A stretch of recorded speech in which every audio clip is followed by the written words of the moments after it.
So Mr. Kenneth Cole is here, and he's been doing some incredible work in giving back and making a difference.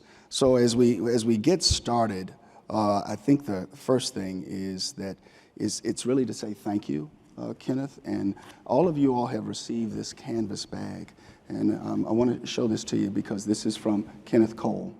And what's important here is also what it says here. Being different is what we have in common. So, and as you showed the square peg and the round hole, why don't we, there you go. So, you know, that's an impromptu question because I have a prescribed set of questions, but I want to start there. May I? Would you kind of give us a sense of that from the stand, being different?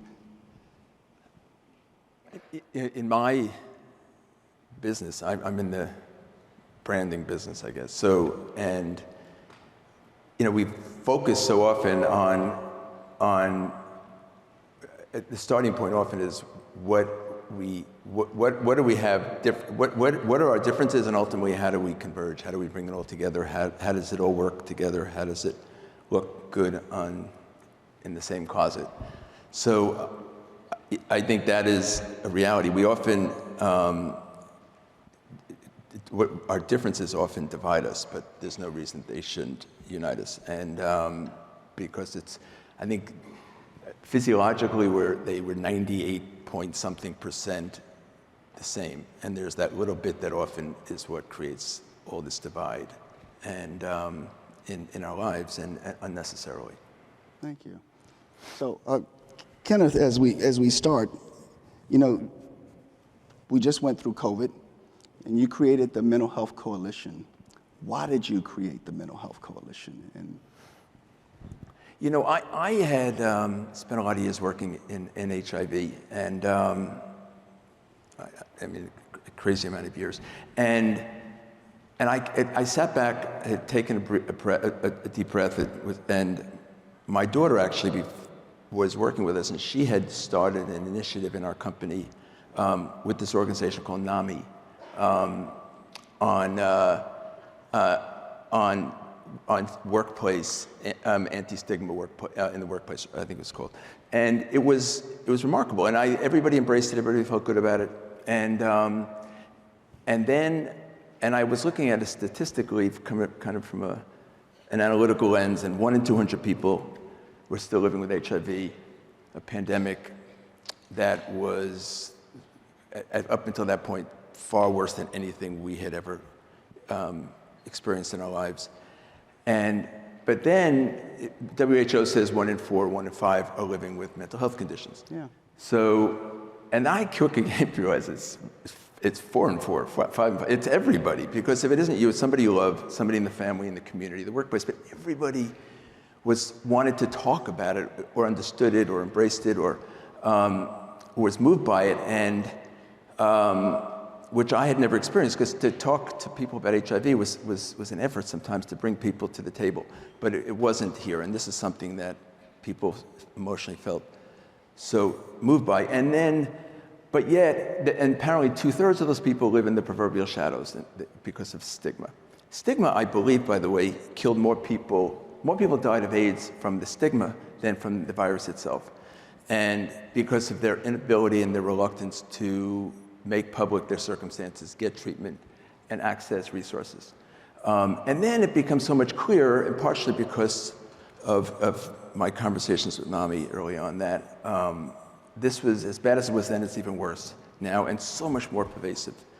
And then COVID comes along, and as bad as it was then, there was a study after SARS, and apparently a third of the people after extended quarantine, self-isolation from SARS, experienced lasting symptoms of depression, another third of PTSD.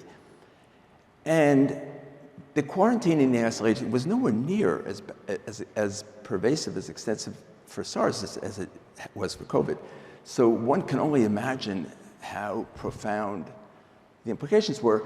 And I do believe that it all goes back to that stigma ultimately is a perception, and we're in the perception business. And I said, well, you know what? I don't have the qualifications to talk about mental health that you have, or probably anybody in this room has. I'm probably the least qualified person in this whole room to be talking about mental health. But I come at it from a different place and from a different lens, and and maybe equally emotional, maybe not, I don't know, but and I experience it around me, and I see people living and struggling with it, and I think it's basically what comes down to how we talk about it, how we think about it, and there is no acceptable vocabulary. I spoke to 5 psychiatrists and asked them for a definition of depression. I got 5 different answers, and none of them were empowering. So there is no tools for people to discuss their struggles. So I thought this could be an ambitious, probably naively ambitious task to take on. And inspired by my daughters, by the way, I should tell you that. Yeah, well, you know, we want... And NAMI. Thank you. So it's your fault. Thank you. Thank you. You know, you're lending your name, you're lending your brand, you're lending yourself and your team to NAMI. And, you know, we'll speed through this, but I don't want to go too far without saying thank you, because this is an investment you're making to come out here to be with us. And as we looked at the video, there's no one that won't take your call. There's no one that won't take your call. We just saw it. From Oprah to everyone else that was there, Kevin Love, all of the different names. So build on why NAMI. Well, NAMI, I think, is a great authority on the subject, but it's why mental health, and it affects everybody, and it moves everybody, and it impacts everybody in different ways. And, but you know, I feel that, I always, you know, you say about how you talk about how you think about it. I think if you reconfigure how we think about it, how we look at it, there's no resources that are made available to you guys, hardly, considering the struggle that you're representing. And it's because of the narrative and the vocabulary.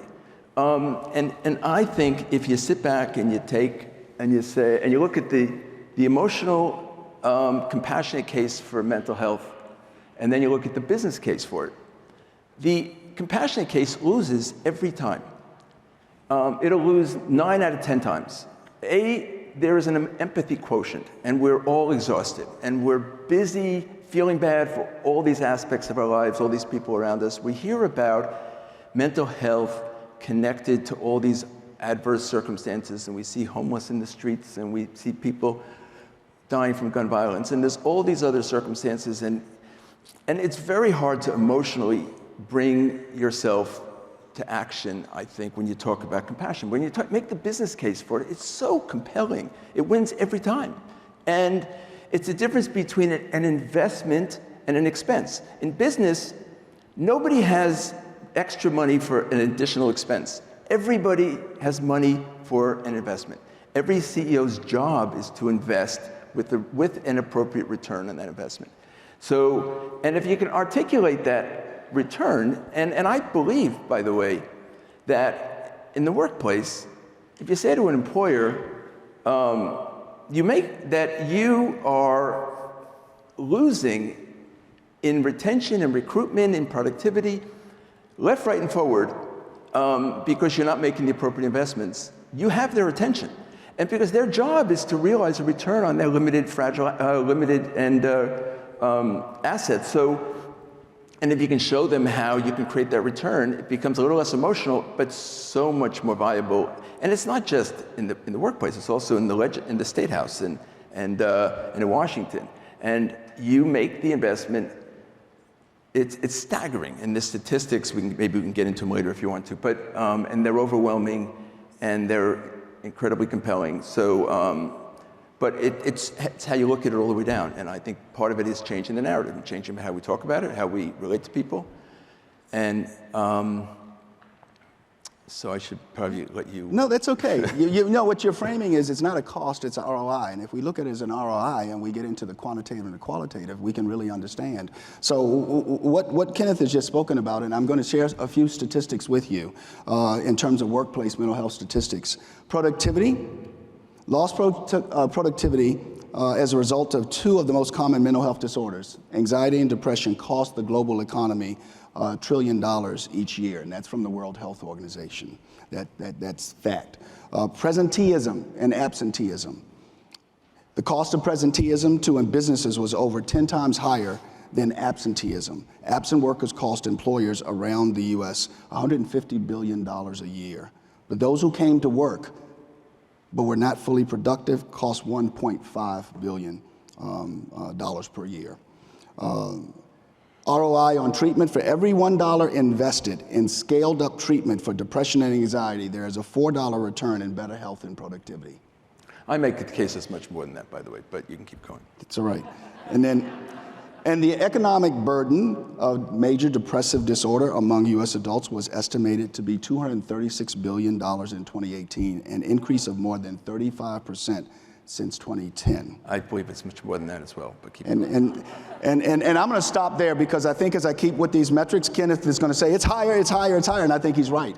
But what we wanted to do is to give you a few of the stats to move you from the empathetic to the actual ROI and the business imperative on this. So as a designer, you're in the business of perception. That's what you do. I mean, and Kenneth Cole. So, you're an incredibly important voice in this conversation. May I ask you, how do we change the perceptions around mental health? Well, it's partially by changing the vocabulary and changing the narrative, and it ultimately changes culture.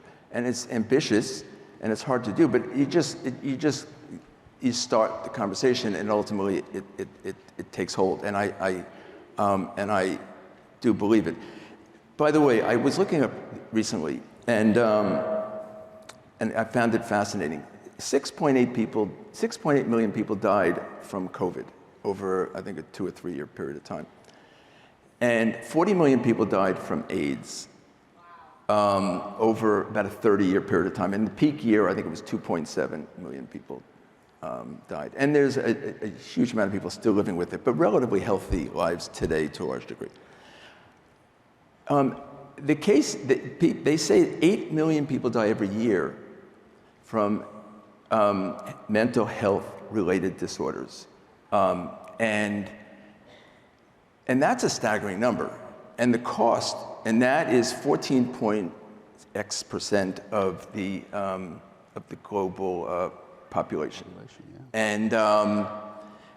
And the cost in every aspect of our lives is staggering. And I don't think people quantify it, qualify it, process it properly and appropriately. And it's not just the quality of our lives, it's not the quantity, it's also the quantity of our years, it's the quality of our years. And I think it changes in so many ways. But one of the things is so hard to process, I come at everything from a business point of view. Yeah. And I think that's one of my value adds.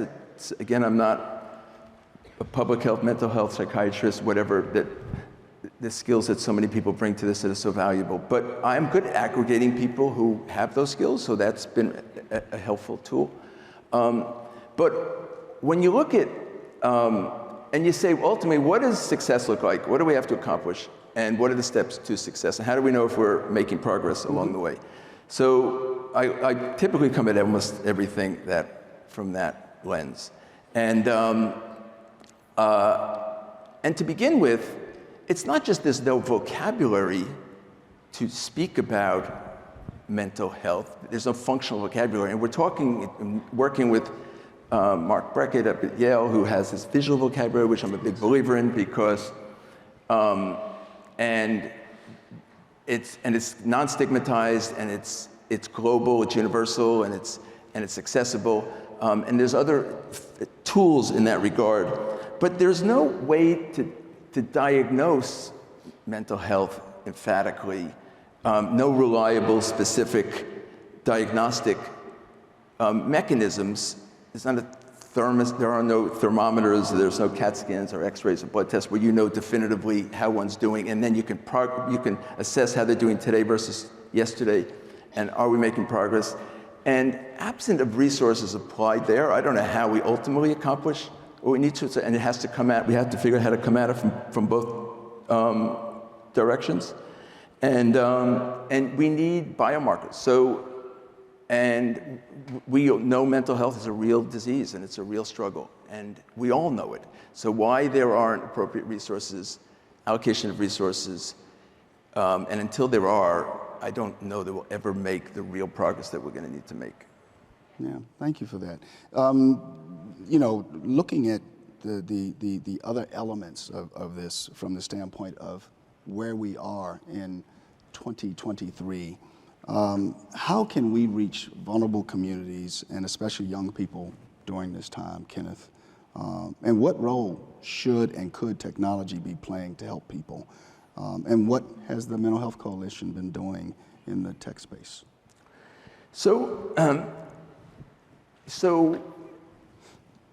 This is a big conversation, and I know many of you guys may have seen the report by the Surgeon General a couple of days ago. Mm-hmm.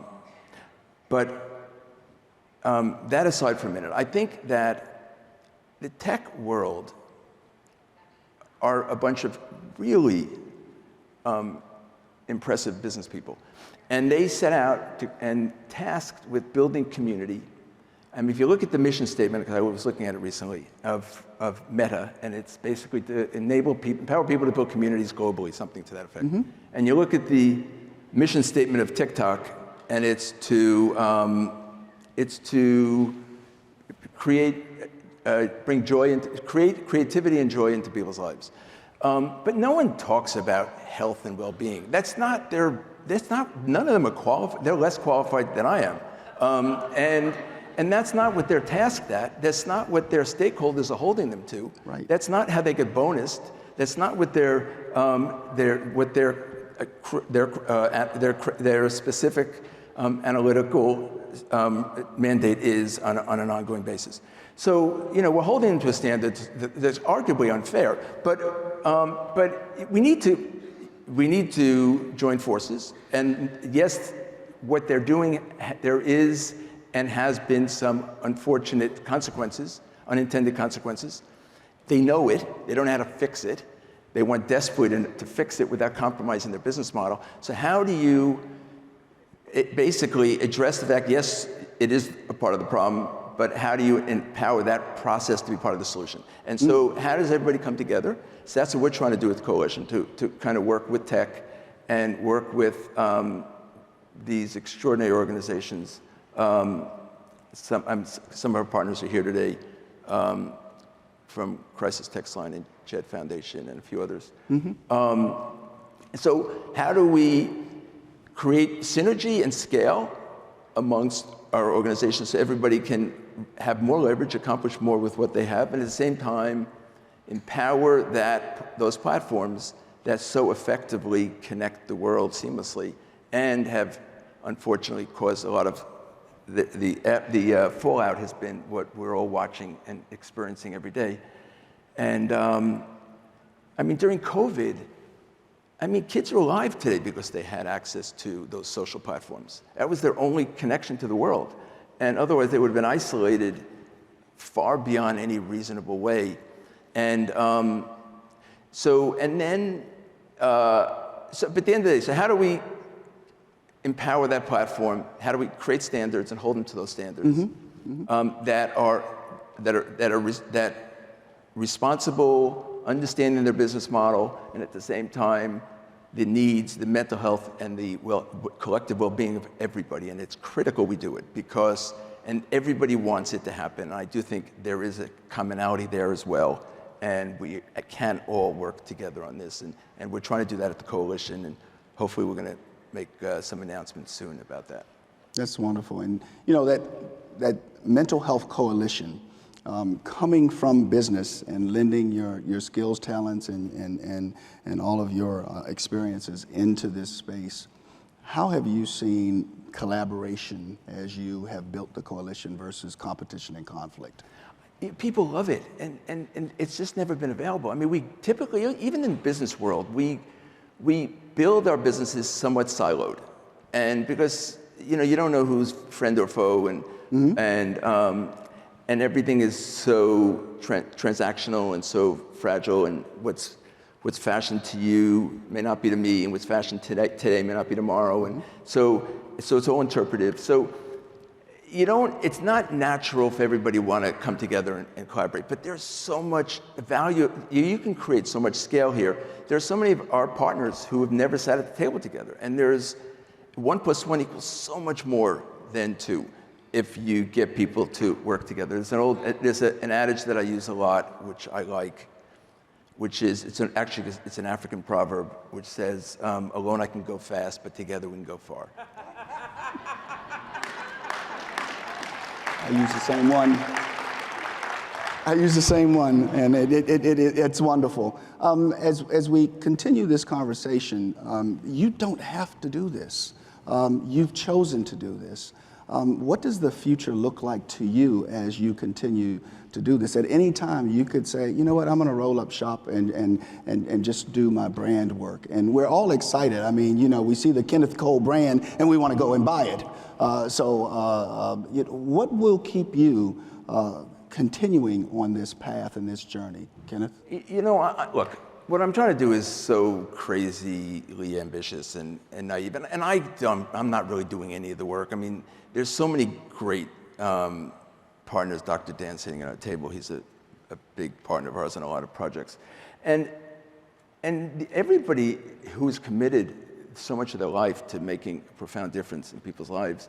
And all we're trying to do is give them a platform and also enable them by connecting the dots and taking down the walls, building the proverbial bridges. And I think it's inspiring to see what these guys do, how committed they are, how dedicated they are. It's inspiring to see people like Dan Gillison, and who's committed his life to public service and to making a meaningful impact.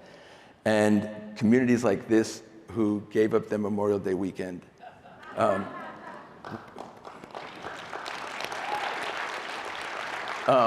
To be together, to kind of lock arms and discuss opportunities and circumstances and future generations. My daughters are so committed to this. It's so impressive. And I do think we're going to see change happen, but it has to be orderly, thoughtful, and it has to be quantifiable, articulated, markers along the road, so we know that we're making the right progress, we're heading in the right direction. And there is such a great receptiveness in our group, and everybody enthusiastically, anxiously gets together. We're working with tech, and they're loving the collaboration, the understanding that they're not the enemy. And that they want what we want. They just don't want to give up their business. They can't afford to give up the business to do it, because then it all breaks down. And so I think we're making an impact. I think we can make an even bigger one. And I'm so appreciative of, Dan, what you do and what NAMI does, and for having this platform to impose my thoughts upon these people on Memorial Day weekend when they could be somewhere else. Well, we appreciate what you're doing.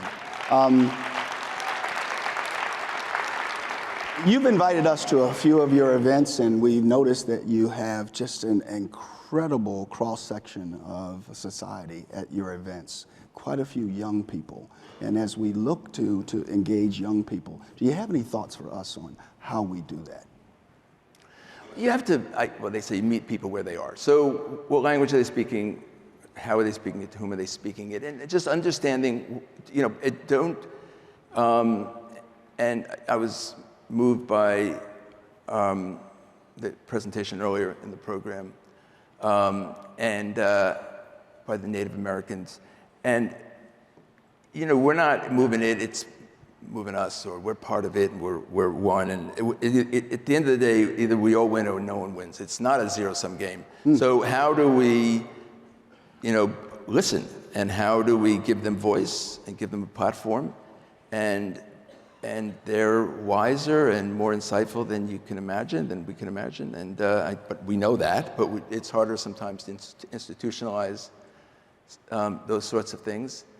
And but I do think that there is, I think we have to change culture. We have to change our receptiveness, our willingness, and to engage with and to be part of the solution.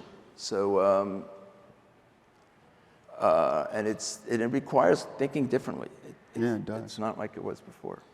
How have you seen the conversation evolve, Kenneth, in terms of, we have through COVID and through the 8 million lives lost, we've seen a great sense of, we know that for our HelpLine, we saw an increase of over 300% in help-seeking calls coming into us. We know there was fear, uncertainty, and doubt that actually was all about that period of time. Now we see a tsunami of trauma coming with a number of our young people. We're also seeing a new conversation about mental health and wanting to understand it.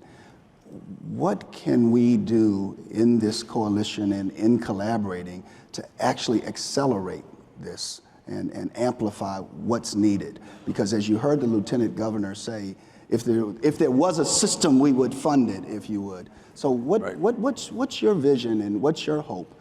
I think we have to articulate very clear markers and what we need to accomplish. The medical community has to focus on biomarkers. We need very clear indicators of how people are doing that are not stigmatized. When you have a physical illness, you know it, you talk about it, you address it, and mental illness isn't any different. But we don't have the tools to talk about it. And then, how do you describe how you're feeling? That shouldn't be that hard, but it is hard. And I think I was just talking last night, just the basic vocabulary, how are you doing better? Better is not an absolute word. It's an expression of a moment in time. Mm-hmm. So there isn't, that vocabulary doesn't exist. So how do we create a narrative? How do we give people, how do we have the tools? How do we learn to embrace, to accept people for how they are, and to, the stigma is really debilitating. And I very much appreciate that you guys are doing what you're doing. And also, by the way, for context for everybody, so NAMI has said, well, would you mind working on a project, an anti-stigma project? We think if you could do what you did with HIV in the past, this is so much bigger and so much more pervasive and so badly needed.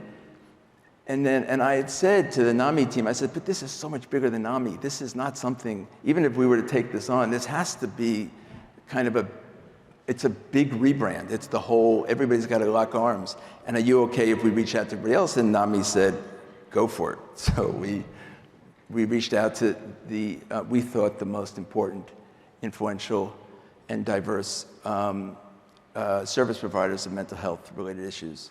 And basically, unequivocally, they all said we're in. And our only agenda is to empower them and to give them a resource and a platform to promote all the great work they're doing and access more resources than they're able to get, because there are virtually no resources are being made available to you guys. So, and it should be considering, cost benefit, considering the pain that exists, that's so pervasive. You guys should be funded, as should everybody else, to such a greater degree than you are. And I'm sorry, could you say that part again? I can't miss the moment. I said you should be funded to an even greater degree.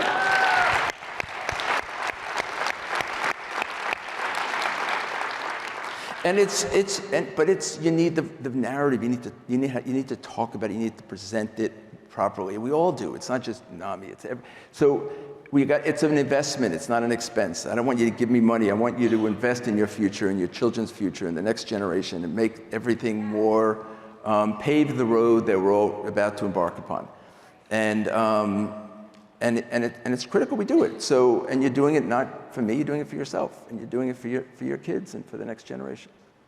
So as we look for the investment piece and we talk about ROI, how important is it for us as a not-for-profit to be able to report out numbers to potential investors?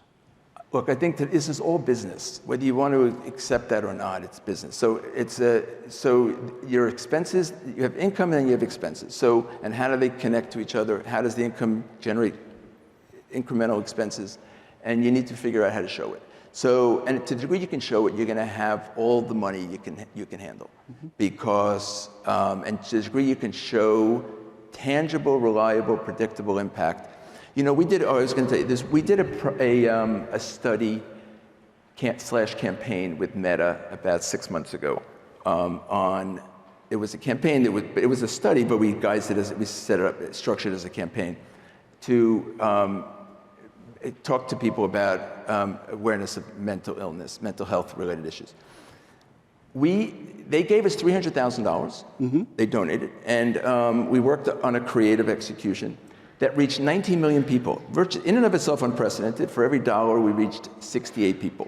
So, and of them, 550,000 people declared for the first time their openness to explore their own mental health struggles and their willingness to be open to other people's, and their openness to resources, to critical resources. That, according to Meta, never been done before. They felt that was a huge breakthrough. We did it again with a BIPOC group a few months later, similar results. So now you have predictable, quantifiable, reliable, transparent outcomes. And you can change culture. And you can change people's predisposition, and you can change their openness to circumstances. It takes working together, it takes collaboration, but it also takes clear, communicatable goals, objectives. And I do think, by the way, tech world, Meta says we want to connect communities, make communities accessible to everybody everywhere. I also say how they've turned everybody into their own brand. Everybody today wakes up and curates their brand on their Facebook, Instagram, Twitter feeds. And they don't just curate the content, they curate the audience. So, and who has access to their brand. So every one of you are competitors, whether you know it or not. So, so what they've done is extraordinary. And where was I going with that point? But it's clear, quantifiable, transparent goals, objectives, and I'm sorry. Where I was going with that is that and then TikTok says we want to encourage people. We're going to give people the ability to be as creative as they can be and have it bring as much joy into their lives. Just add the word health in front of all of that, and everything changes. And you don't have to change your business model. You still have to engage people everywhere, and you still have to keep people as attentive as they are, but just be aware part of your business model is to do this in a healthy way. And I think it changes things. It does. And you just shared something that tangible, reliable, and then you use that word impact. So in terms of impact, and Kenneth and I share something in regards to quotes. You heard me use one yesterday. Knowledge allows us to do by choice what others do by constraint of fear. We can't navigate the fear from the standpoint of the overall funding, but we can navigate the knowledge. So that's why we need the information in terms of our programs. How many lives have those programs touched? How many people have actually taken the programs? And then the narrative in terms of the impact that it's had on lives. So that's critically important. What I wanted to say is, as you mentioned biomarkers, I don't know that all of you all know that NAMI has been involved in something called the Accelerated Medicine Partnership with NIMH, and Dr. Josh Gordon will be here tomorrow to talk to you about research. But that is one looking at the biomarkers regarding schizophrenia. So NAMI is a part of that, and one of our board members actually has a voting seat in terms of that work and on that advisory council. So NAMI is very involved in looking at the biomarkers for that. A stigma-free workplace, that's another area that we're focused on. So we were actually, Kenneth Cole Productions, a shameless self-promotion. 2015, we were one of NAMI's first partners in the stigma-free workplace program. And I can tell you it was very helpful. And it made the atmosphere more comfortable for people. Yes, thank you. Thank you. But think about a CEO and them trying to make sure that they can attract the best talent, retain and develop the best talent, and promote the best talent. And if they were able to put something on the front of their buildings, you all know about the LEED certification and that kind of thing. But if all of a sudden, if that CEO, if she can say that I have a stigma-free workplace and this is what it looks like, It's very engaging, and as long as we can quantify what that and qualify what that looks like in terms of what do you mean by stigma-free workplace? What are all the different types of instruments and tools that you make available for me to be a stigma-free workplace? Then it's very empowering, and it is financially beneficial. So that's what Kenneth is talking about, and he started that work. And by the way, before I forget, thank you for the tie.